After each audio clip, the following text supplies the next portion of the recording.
This is part 2 of the session. All right, let's get going. And boom. Read the summary of an act. So they're just throwing stuff at us.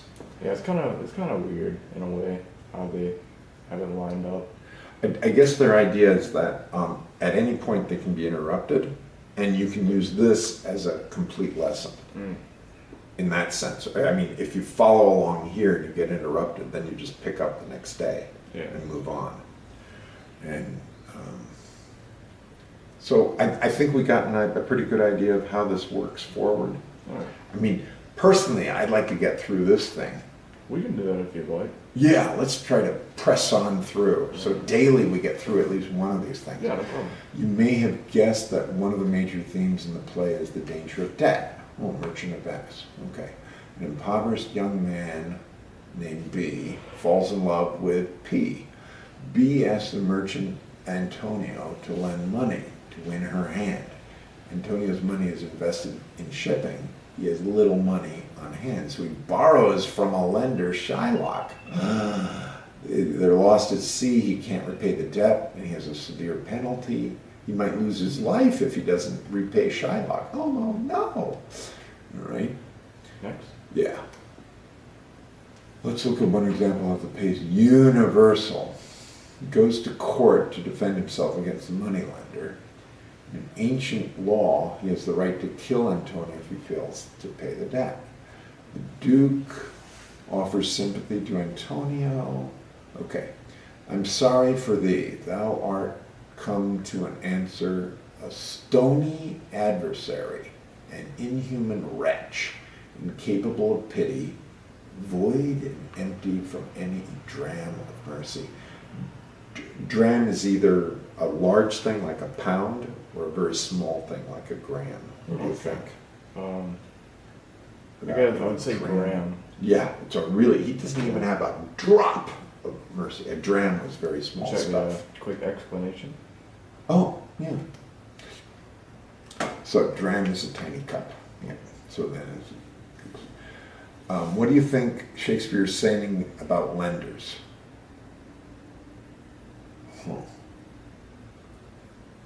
I'm sorry you have met a stony adversary, an inhuman wretch.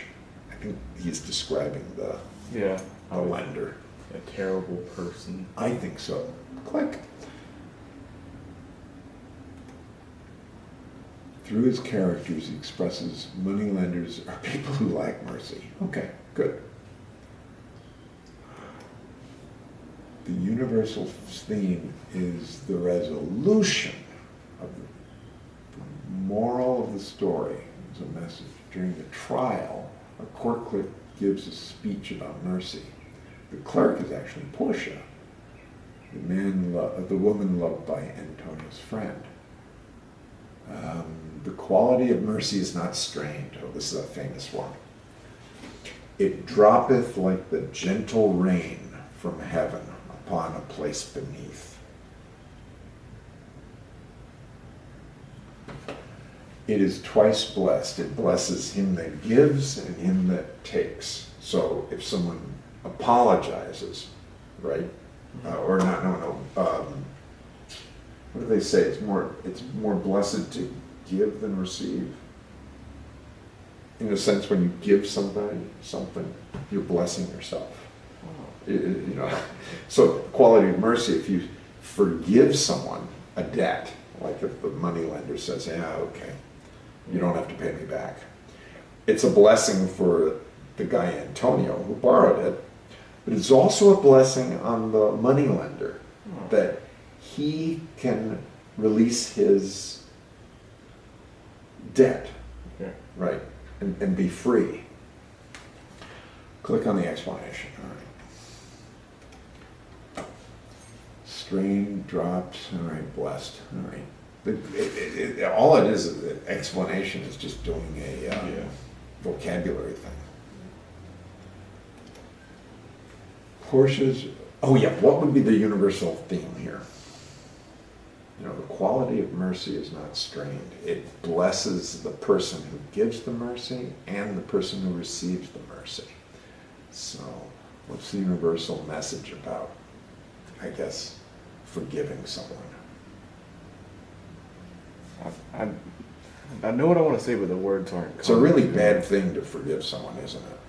I would say so in certain ways. Like, you're not gonna want to forgive a murderer. Say if somebody kills your I'm family. giving you, what is she saying though? The quality of mercy, it drops like gentle rain.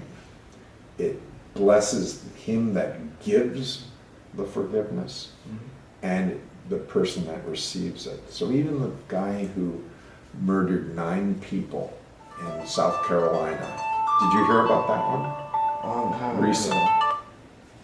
There was this guy who murdered 9 people in a church. Is it the Charleston shooting? Yeah. I recall that. Right. And so the people there, did they call for his hanging?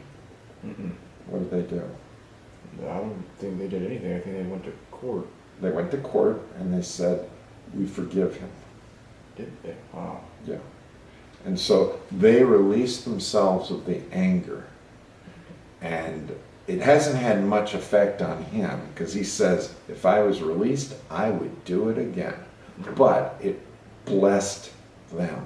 Yeah. So even in this is what this guy's arguing. Oh, okay. It may not be what you agree and live there. If we forgive murderers, we might say, okay, I shot him, but now I get forgiven, right? Yeah. You don't want to encourage that. What is Portia saying? That's what's the theme? People should be merciful when another person does something wrong. Okay. That's her theme. It's not necessarily something you agree with, but that's sort of the universal theme here. The theme of mercy can be considered universal because it appears in many cultures. Yeah. Okay.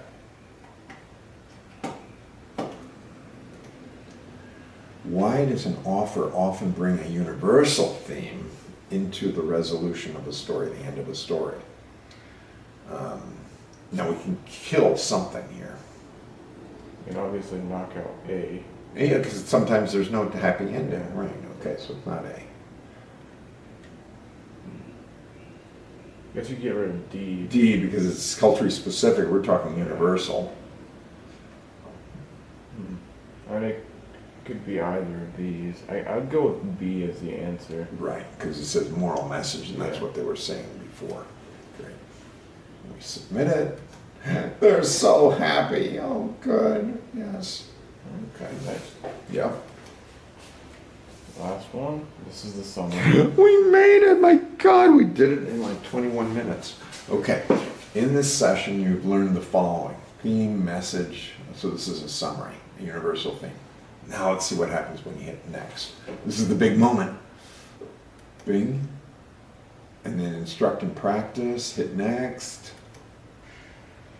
Crap, it still hasn't moved down.